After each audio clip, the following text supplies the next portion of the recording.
Nós temos dois homens hoje que estão em caminhada, dois homens que têm um projeto de vida em suas vidas, e eles estão buscando esse projeto de vida nas leituras hoje maravilhosas.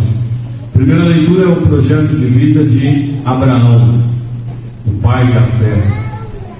Quando a gente fala de Abraão, geralmente nós pensamos lá no momento que Deus falou para ele: sai da tua terra e vai para outro lugar. Esse é o caminho de Abraão. Mas não é só isso, né? A vida de Abraão é profundíssima. Livro do Gênesis, a partir do capítulo 12, na tua Bíblia você encontra o projeto de vida de Deus com Abraão. Nós sabemos que Abraão recebeu uma promessa de Deus, né? Ele teria filhos. Nós sabemos que foi um milagre. Abraão já era de idade, a esposa dele era de idade avançada. Aconteceu um milagre e veio o Isaac, o filho de Abraão. Foi um grande milagre mesmo. E aí chegamos hoje, nesse momento, nessa leitura de hoje, que é assim, um drama, um enorme de um drama. Abraão tem o seu filho único. Esse filho estaria ali por volta talvez dos 12 anos de idade já, mais ou menos. E de repente Deus diz para Abraão: pegue o seu filho, o filho único que você tem. A leitura até dá ênfase a isso. Abraão, ele respondeu: estou aqui, Senhor. E Deus diz: toma teu filho único, Isaac, a quem tanto amas. Imagina o amor que ele tinha por Abraão, pelo seu filho Isaac. A quem tanto amas, dirige-te à terra de Moriá e oferece o seu filho aí em holocausto sobre o monte que eu te indicar. Essas palavras para nós hoje, no ouvido nosso, até dói. Como assim? Abraão deveria pegar o seu filho único, levar numa montanha, fazer um holocausto, um sacrifício do seu filho único. E Abraão fez. Pegou o seu filho único, pegou um punhado de lenha e foi. Leitura, nós conhecemos essa leitura, né? Não dá o tempo agora de a gente entrar em cada detalhe dela, mas a beleza dessa leitura. Chega um momento que o filho até olha para ele: pai, imagina, ele devia ter uns 12 anos, ele sabia já como se dava um holocausto, um sacrifício, né? Pai, a lenha está aqui, o lugar do holocausto está ali, cadê o animal que vai ser sacrificado? Imagina, essa pergunta foi uma punhalada no peito de Abraão, né? Abraão só responde: filho, Deus vai providenciar. Mas na cabeça de Abraão estava: é você mesmo, né? E ele leva o filho, mas na hora H, Deus diz, o anjo de Deus diz: para, não é para você fazer isso. E aí o verdadeiro sacrifício foi outro, né? Era o sacrifício da vontade de Abraão. Era o sacrifício dos projetos e dos planos de Abraão. Era isso que Deus queria ver. A partir dessa leitura nós podemos inferir que Abraão talvez estivesse fazendo projetos belíssimos para a sua vida. Primeiro, Deus o tirou de uma terra pagã, lá em Ur. Deus o tira de uma terra pagã. Ele chega numa terra agora boa, uma terra nova. Os seus rebanhos estão crescendo, os seus bens estão aumentando, e agora a sua família também está aumentando. Ele tem um filho agora, vai ter uma nora, vai ter netos. Talvez podemos inferir um pouco dessa leitura que é possível que os projetos de Abraão tenham tomado um rumo bem natural, vamos dizer assim, bem no dia a dia. Então eu vou fazer o seguinte: meu filho está vindo aí, vou fazer um celeiro bem grandão, vamos acumular bastante grãos aqui, vamos vender para o Egito quando eles estiverem passando fome lá. Vamos fazer isso, vamos dividir a terra, vamos isso, vamos aquilo. Talvez vamos criar uma agropecuária, vamos criar uma uma empresa disso, uma empresa de salame, talvez, vamos fazer queijo, vamos não sei o quê. E a cabeça de Abraão pode ter começado a tomar vários rumos aí. É natural na cabeça de um homem, né? Principalmente do homem, na família. Como que eu vou fazer? A minha família vai ser assim, vamos abrir a empresa, vamos trabalhar desse jeito, vamos não sei o quê e tal. A princípio, nada de errado nisso. Não tem nada de errado em ter um pecado, não tem nada de errado nisso. Se a cabeça de Abraão estivesse assim, como eu estou inferindo aqui que estava, então vai ser assim, nós vamos comprar aquela terra do vizinho, aquela terra é boa, lá nós produzimos tal coisa, vamos comprar também aquela parte de baixo, lá dá para fazer isso, lá dá um pomar, dá não sei o que tal, e foi, viajando na cabeça dele. A princípio, nada de errado nisso, nada de errado. Porém, o chamado de Abraão não era para isso. Abraão tinha um chamado muito especial, muito espiritual. O chamado de Abraão por Deus era um outro caminho, era um outro nível, era uma outra situação. Então, diante disso, Deus faz uma espécie de um teste, uma provação com Abraão. Obviamente que Deus em nenhum momento queria que ele sacrificasse o filho dele. Isso era um costume que faziam os povos da época. Através disso, Deus deu até uma lição para Abraão. Não é para sacrificar filho nenhum, porque os outros fazem isso. Os outros matavam os seus filhos. Isso era a verdade da época. Era muito comum na antiguidade pais sacrificarem seus filhos para os deuses. Ou degolavam, ou queimavam vivos, essas coisas absurdas. Eram sacrifícios que eram feitos no passado. Claro que Deus não queria isso. Mas Deus testa então, meus irmãos, o projeto de vida de Abraão. Abraão, nesse momento aqui, eu imagino que enquanto ele caminhava com a lenha, com o filho lá para o alto do monte, Deus é assim, né? Deus dá um espaço longo de caminhada, que é para dar tempo da pessoa refletir bastante na sua vida. Deus falou para ele: faz o sacrifício ali no teu quintal. Podia ter sido ali no quintal, era rapidinho, não tinha tempo de caminhada. Aqui não, Abraão teve que caminhar provavelmente dias até chegar lá. E nessa caminhada Abraão olhava para aquele filho, e Abraão olhava para todos os seus projetos, e Abraão refletia. E quando chegou lá, o coração de Abraão já estava preparado já. Os meus projetos não são tão importantes. O mais importante é o projeto de vida de Deus na minha vida. Isso sim é a maior importância de todas. Paramos por aqui por enquanto em Abraão. Temos um segundo homem nas leituras de hoje, também com um projeto de vida. Naquele tempo, Jesus tomou consigo Pedro, Tiago e João e os levou sozinhos a um lugar à parte, a uma alta montanha. Coincidência com a leitura de Abraão? Obviamente que não. Todo o Antigo Testamento sempre faz referência ao Novo. Nada é por acaso, filho. Jesus subiu numa montanha com esses 3 discípulos, Pedro, Tiago e João. Suas roupas ficaram brilhantes. Apareceu-lhes Elias e Moisés, conversavam com Jesus. E falavam sobre o que com Jesus? Aqui não diz, Marcos não diz. Nós estamos no Evangelho de Marcos. O Evangelho de Lucas diz: falavam sobre o que Jesus haveria de passar até chegar em Jerusalém e dar a vida por nós numa cruz. Era isso que eles conversavam. Era o projeto de vida de Jesus até a cruz, e depois da cruz a ressurreição, obviamente. Jesus também tem um projeto de vida. Diferente de Abraão, que era um ser humano comum como nós, claro, muito santo, muito especial, mas um ser humano como nós. Jesus também era homem, com a sua natureza humana, mas também é Deus.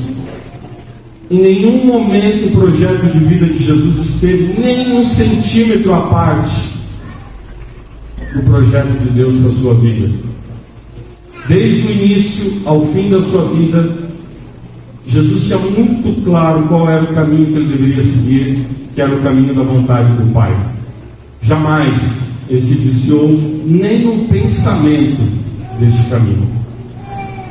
De um lado nós temos um homem, Abraão, com as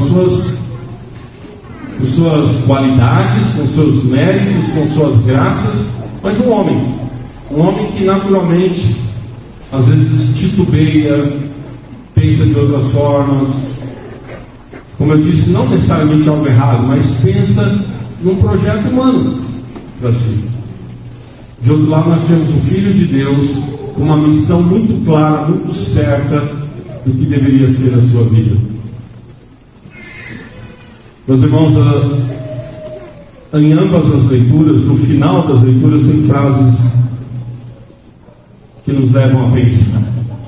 Na primeira leitura, depois de toda essa situação de Abraão, quando o anjo fala: para tudo, você não vai fazer sacrifício nenhum, não do teu filho. No final, Deus diz: por tua descendência serão abençoadas todas as gerações da terra. Promessa de bênção para Abraão, porque me obedeceste. Abraão, você me obedeceu, você colocou o projeto, o meu projeto da sua vida acima dos seus projetos pessoais, e por isso virá bênçãos sobre toda a humanidade. É assim que termina a frase da primeira leitura. No Evangelho a frase termina dizendo, o Pai dizendo, que este é o meu Filho muito amado, escutai o que ele diz. Essas duas frases são para nós hoje um toque para nós, um chamado de Deus para nós. Meus irmãos, cada um de nós aqui tem o seu projeto de vida, e é bom que nós tenhamos, e eu espero que cada um tenha. Ou seja, eu espero que ninguém aqui viva uma vida, deixa a vida me levar, porque isso não é do cristão. O cristão não deixa a vida levá-lo. O cristão tem que ter caminhos claros na sua vida. Se não deixa a vida me levar, é o mundo que vai te levar, é o demônio que vai te levar, e aí sabemos para onde isso nos leva. A palavra de Deus está dizendo hoje para nós que nós temos que confrontar os nossos projetos com o projeto de Deus para nós e ver se eles estão alinhados. Primeira coisa é isso, discernimento que nós precisamos ter. Aquela velha pergunta tão importante que sempre deve ressoar em nossos corações: Senhor, o que queres para mim? Muitos de nós aqui já estão, vamos dizer, estabilizados na sua vida. Ainda assim você tem que perguntar: Senhor, o que queres para mim? Porque enquanto nós estamos neste mundo, nós temos que discernir a vontade de Deus para nós. Nós temos que estar sempre questionando ao Senhor: Senhor, o que queres para mim? O meu projeto de vida, Senhor, está de acordo com a sua vontade, meu Deus? Nós vamos rezar, claro que a gente só tem resposta com oração. Nós vamos rezar: Senhor, o que queres para mim? Senhor, o que eu estou vivendo é isso te agrada, isso é bom. Porque a outra frase, esse é o meu filho amado, escutai-o.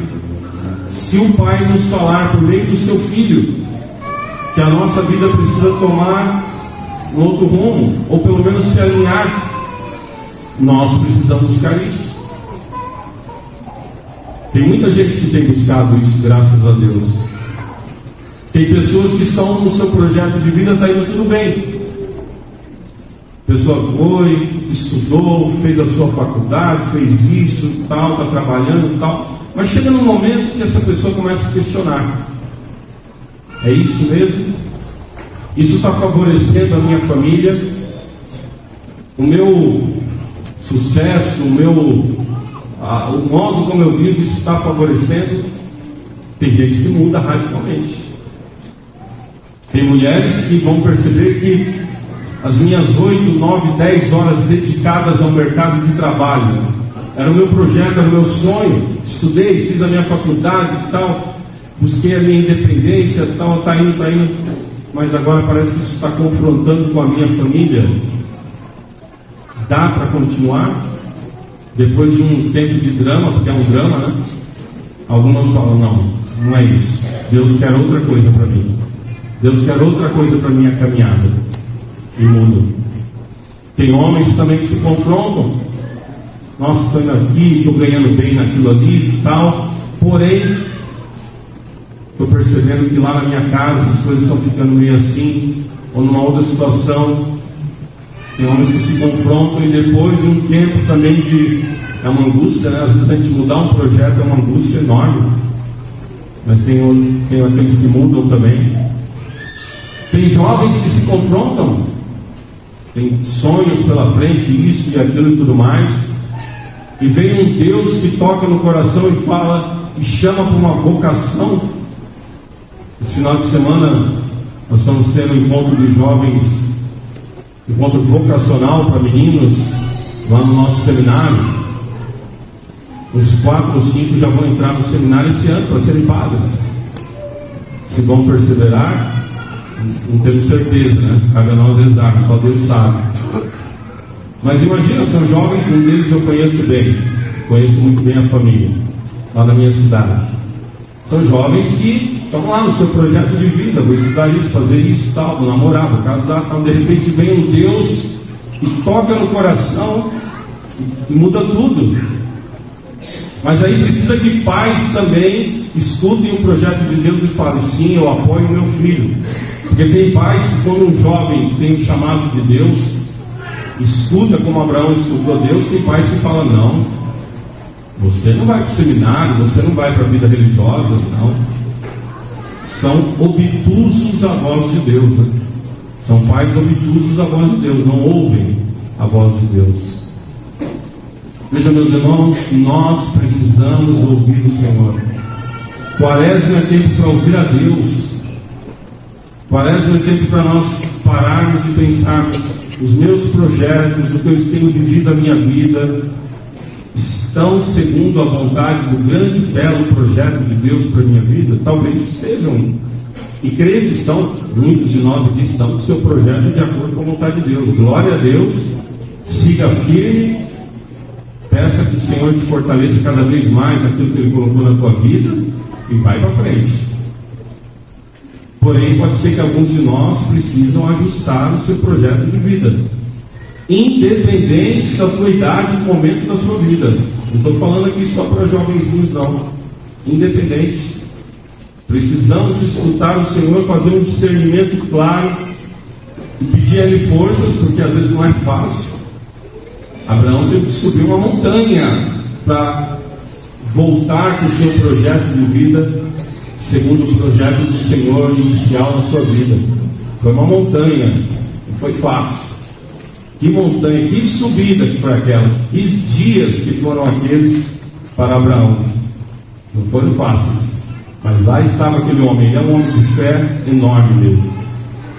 Aqui nós iríamos longe se a gente fosse elencar esses homens e mulheres de fé. Todos eles subiram uma montanha, todos eles adequaram o seu projeto ao projeto de Deus em algum dia em suas vidas. Procuremos, meus irmãos, nós temos ainda ali 4 semanas, os 5 de Quaresma. Não que todo ano a gente pode fazer isso, mas esse tempo é especial. Volte na palavra de Deus hoje ou amanhã ou durante essa semana. Gênesis. A partir do capítulo 12 é a história de Abraão, mas especificamente isso daqui é o capítulo 22. Volte na palavra de Deus durante essa semana. Confronte-se com ela. Coloque a tua vida diante do Senhor cada dia. Se tem algo aí um pouco incomodando o teu coração, dizendo, puxa, mas será que é isso mesmo? O que eu preciso mudar? Confronte-se com a palavra. É a palavra que nos ilumina. É a palavra que vai nos dando direcionamento. É esse Jesus que nos fala por meio da palavra que vai nos dando direcionamento. E nos dá também a graça de ouvi-lo e viver segundo a sua vontade. Louvado seja nosso Senhor Jesus Cristo. Para sempre seja louvado.